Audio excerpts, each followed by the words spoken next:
Hello বন্ধুরা, আশা করছি আপনারা সকলেই ভালো আছেন। মেডিসিন রিভিউ চ্যানেলের পক্ষ থেকে আপনাদের সকলকে স্বাগত। আমি ফার্মাসিস্ট শেখ মহিউদ্দিন বলছি। আমি আজকে অ্যাজিথ্রোমাইসিন ওষুধ সম্বন্ধে আলোচনা করব। অ্যাজিথ্রোমাইসিনের ফ্যামিলি মানে কোন গোত্রের মধ্যে পড়ে, তার ব্যবহার কী মাত্রায় ব্যবহার করা উচিত, তার সাইড এফেক্ট এবং রিয়াকশান, ওষুধটি কী কী রূপে মাত্রায় ব্যবহার করা উচিত। ঠিক আছে, আপনারা আশা করছি ভিডিওটা শেষ পর্যন্ত দেখবেন, তাহলেই বোঝা যাবে। আচ্ছা, অ্যাজিথ্রোমাইসিনের গোত্র। অ্যাজিথ্রোমাইসিন একটি ম্যাকুলাইটস গোত্রের জীবাণুনাশক ওষুধ। আচ্ছা, ওষুধটা কীভাবে কাজ করে? ওষুধটা হচ্ছে ব্যাকটেরিয়াদের ক্রোমোজোমের মধ্যে যে প্রোটিন তৈরিতে বাধা দিয়ে জীবাণু ধ্বংস করে। মানে ব্যাকটেরিয়ার মধ্যে যে ক্রোমোজোম আছে, সেই ক্রোমোজোমের প্রোটিন তৈরিতে বাধা দিয়ে জীবাণুগুলোকে ধ্বংস করে। এটা অ্যাকচুয়ালি গ্রাম নেগেটিভ ব্যাকটেরিয়ার ওপর বেশি কার্যকরী। এটা এইচ ইনফ্লুয়েঞ্জা এবং এম নিউমোনিয়া ব্যাকটেরিয়াদের উপর বেশি, গ্রাম নেগেটিভ ব্যাকটেরিয়ার উপর বেশি কার্যকরী হয়। আচ্ছা, অ্যাজিথ্রোমাইসিন যখন ব্লাড কনসেন্ট্রেশন কম থাকে তখন এটা বেশি কার্যকরী ব্যাকটেরিয়াদের মারার জন্য। আচ্ছা, এটা কী মাত্রায় ব্যবহার করা উচিত? বয়স্কদের ক্ষেত্রে 500 মিলিগ্রাম প্রতিদিন একবার করে, অথবা 5 দিন অথবা 3 দিন, অথবা এটা 500 মিলিগ্রাম করে দিনে 2বার করেও দেওয়া যেতে পারে। ডেলি 1000 mg করে 5 দিন, তবে পেশেন্টের কন্ডিশন অনুযায়ী দেখে দিতে হবে ওটা। অর্থাৎ এটা বাচ্চাদের ক্ষেত্রে 250 mg দেওয়া যেতে পারে 6 দিন অথবা 3 দিনের স্টিপ হয়। যেমন 250 mg করে ট্যাবলেট আমি দেখাচ্ছি। এটা অ্যাজিথ্রাল 250, এটা 10টা স্টিপ থাকে। এটা বাচ্চাদেরকে 3 দিন অথবা 6 দিন পর্যন্ত দেওয়া যায়। ঠিক আছে। আচ্ছা, ওষুধটি কী কী রূপে পাওয়া যায়, মানে কী কী রূপে এটা অ্যাভেলেবেল আছে? ওষুধটা অ্যাজিথ্রাল, এটা বাজারে অ্যাজিথ্রোমাইসিন অ্যান্টিবায়োটিকটা বাজারে যেমন অ্যাজিব্যাক নামে আসে, এটা হচ্ছে ইপকা কোম্পানি, ইপকা ল্যাবরেটরি বানিয়েছে। অ্যাজিব্যাক 500। আচ্ছা, এটা অ্যাজিথ্রাল আছে, এটা অ্যালেম্বিক কোম্পানি বানিয়েছে। আচ্ছা, এটা অ্যাজিকেম 500, এটা অ্যালকেম ল্যাবরেটরি বানিয়েছে। এর অ্যাকচুয়ালি জেনেরিক নাম, মেকানিজম জেনেরিক নাম হচ্ছে, কেমিক্যাল নাম অ্যাজিথ্রোমাইসিনে আছে। এগুলো সব বিভিন্ন কোম্পানি বানিয়েছে। আচ্ছা, এটা ট্যাবলেট, আচ্ছা সিরাপ হিসাবে আছে। এটা অ্যাজিথ্রাল এক্সেল 200 লিকুইড, এটা হচ্ছে আপনার 200 mg পার ml এটা থাকে। আচ্ছা, অ্যাজিথ্রাল 100 লিকুইড থাকে, এটা 20 mg পার ml।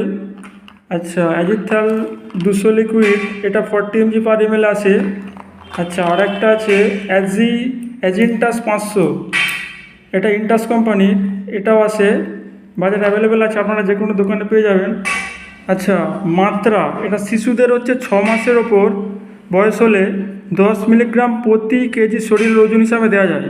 আচ্ছা, 36 থেকে 35 কেজি শরীরের ওজনে 300 মিলিগ্রাম দেওয়া যায়।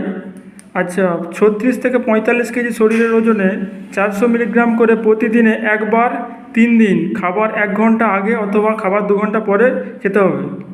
আচ্ছা, ব্যবহার বিধি, যে কোন অসুখে কিভাবে এটা ব্যবহার করতে হয়। ত্বক এবং নরম কলার সংক্রমণে এবং শ্বাসনালী সংক্রমণ এবং রেসপিরেটরি ট্র্যাক্ট ইনফেকশান, গলা ইনফেকশান হলে, এখানে বা টনসিল ফুলে গেলে বা গলা বন্ধ হয়ে কথা বলতে কষ্ট হয়, তখন এটা ব্যবহার করা হয়। এবং যৌনাঙ্গের সংক্রমণে, যেমন ক্লামাইডিয়া বা ট্র্যাকোমাইসিস, এই ক্ষেত্রে বয়স্কদের হচ্ছে 1 গ্রাম প্রতি একটি করে দিনে খাবার মাত্রা দিতে হয়। অ্যাজিথ্রোমাইসিন সবসময় ডাক্তাররা খাবার 1 ঘন্টা আগে দেয়। এটা খাবার 1 ঘন্টা আগে খেলে এর কাজটা ভালো হয়। ওষুধ সবসময় মেডিসিন হচ্ছে খাবার 1 ঘন্টা আগে খাওয়াই ভালো। মানে খাবার এমটি স্টোমাকে ওষুধটা ড্রাগের অ্যাবজর্পশনেরটা সব থেকে বেশি হয়। ওই জন্য অ্যাজিথ্রালটা সবসময় খাবার আগেই খেয়ে দেয়, এবং খাবার পরেও খাওয়া যায়। খাবার পরে খেলে আধ ঘন্টা বা 1 ঘন্টা পরে খেতে হয়। আচ্ছা, আনকমপ্লিকেটেড গনোরিয়ার ক্ষেত্রে, যে যদি বয়স্ক অ্যাডাল্ট হয় পেশেন্ট, তাহলে একটি মাত্রা 2 গ্রাম দেওয়া হয়। বা টাইফয়েড জ্বরের ক্ষেত্রে এটা খুব ভালো কাজ করে। টাইফয়েড জ্বরের ক্ষেত্রে সিরা দিয়ে 500 মিলিগ্রাম করে 7 দিন এটা দেওয়া যায়। আচ্ছা, এর সাইড এফেক্ট বা পার্শ্ব প্রতিক্রিয়া কী কী হতে পারে? এটা ভমিটিং হতে পারে, বমি ভাব, বা হচ্ছে ক্র্যাম্পিং, মানে পেটে ব্যথা আসতে পারে, পেন অ্যাবডোমেন বা পেট ফাঁপা বা ফ্ল্যাটুলেন্স হতে পারে, বা পাতলা পায়খানা, লুজ মোশন আসতে পারে, মাথা ব্যথা বা মাথা ঘোরা, এইগুলো সাইড এফেক্ট দেখা দিতে পারে। ওষুধ খেতে খেতে যদি কোনো রকম সমস্যা হয়, তাহলে ওষুধটা বন্ধ করতে ডাক্তারের পরামর্শ নিতে হবে। এবং কোন কোন অসুখে এটা ব্যবহার করা উচিত নয়, যেমন হাইপার সেন্সিটিভিটি রিয়াকশান যদি হয়, হাইপার সেন্সিটিভিটি অর্থাৎ যদি অ্যালার্জিক রিয়াকশান হয় তখন এটা ব্যবহার করা যায় না। এবং গর্ভবতী মায়েদের ক্ষেত্রে এবং শিশুদের ক্ষেত্রে এটা তার কন্ডিশন বা পরিস্থিতি বিচার করে দেওয়া যায়। এবং যকৃৎ, লিভার এবং কিডনির সমস্যা বা বৃক্কের সমস্যা থাকলে গর্ভবতী মায়েদের এবং বাচ্চা বুকের দুধ খাচ্ছে এমন শিশুদের এটাকে ঠিক মেনটেন করে দিতে হয়। এবং ওষুধের সঙ্গে ওষুধের reaction, drug to drug interaction, মানে অ্যান্টাসিডের সাথে যদি এটা ব্যবহার করা হয় তাহলে অ্যাজিথ্রোমাইসিনের যে অ্যাবজর্পশন রেট, শোষণটা কমে যায়। এবং ডিগক্সিন একটা ওষুধ আছে, গ্লাইকোসাইড, ডিগক্সিনের সাথে ব্যবহার করলে ডিগক্সিনের সিরাম কনসেন্ট্রেশন এটা বেড়ে যায়। ঠিক আছে।